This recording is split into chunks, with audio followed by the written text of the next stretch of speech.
पञ्चाननाब्जभव षण्मुखवासवाद्याः त्रैविक्रमादिचरितं विबुधास्तु वन्दी भाषापतिः पठति वासरशुद्धिमारा शेषाद्रिशेखर विभो तव सुप्रभातम्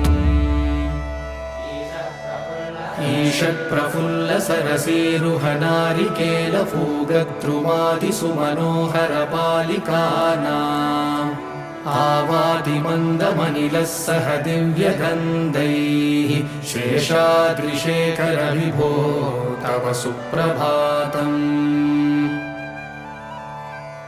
उन्मील्यनेत्रयुगमुत्तमपञ्जरस्ताः पात्रावशिष्टकदलीफलपायसानि भुक्त्वा सलीलमतकेलिसुखाः पठन्ति।